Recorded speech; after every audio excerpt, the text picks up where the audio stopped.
Good morning साथीहरू। यो चाहिँ मेरो फर्स्ट मिनी ब्लग हो।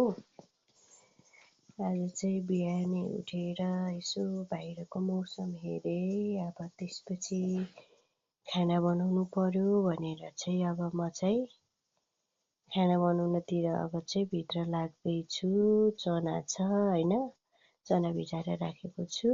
अनि त्यसपछि चाहिँ के छ भन्दाखेरि लौका ल्याएको, हेर न आधा त कुहिसकेको रहेछ, त्यही पनि खानु पर्यो टाढा बसेपछि है। अब त्यसलाई काटेर मैले, राम्रो रहेछ भित्र चाहिँ। त्यसपछि पकाउनको लागि रेडी गर्दैछु। म चाहिँ कुकरमा पकाउन लागेको। यो चाहिँ मेरो सासु मम्मीले सिकाउनु भएको हो, कुकरमा पकाउनको लागि है। सबै रेडी गरेँ। अनि त्यसपछि खुर्सानी सकिएको रहेछ के। त्यसपछि खुर्सानी माग्नको लागि म चाहिँ नबस्ने घरबेटी आमाकोलाई दिएर लौ यो सबै लैजाऊ भन्नुभयो। अनि त्यसपछि त्यो सबै खुर्सानी बोकेर आउँदैछु म। अनि त्यसपछि त्यो खुर्सानी लिएर हिँड्दैछु। यी खुर्सानी हेर्नुहोस् त कति धेरै है। अनि त्यसपछि मैले कुकर बसालेँ। कुकर बसालेपछि अब त्यसमा तेल हाल्छु हैन। बत्ती गएको थियो अनि त्यही भएर अँध्यारो चाहिँ केही पनि देखेको छैन।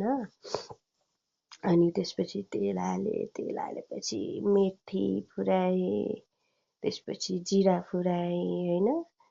अनि जिरा फुराएपछि प्याज र खुर्सानी हालेर एकैछिन भुटेँ। त्यसपछि रातो भएपछि मैले चाहिँ त्यो लौकालाई हालेँ, चना पनि हालेँ हैन साथीहरू। चना पनि हालेँ। मलाई फेरि कस्तो मनपर्छ त्यो लौका र चनाको तरकारी चाहिँ हैन। अनि मैले चाहिँ सबै मसलाहरू यसरी नै मिक्स गरेर हाल्ने बानी छ। हजुरहरूको छ कि छैन कमेन्ट गर्नु ल। अनि त्यसपछि चाहिँ त्यसलाई प्याराक पुरुक चलाएँ है।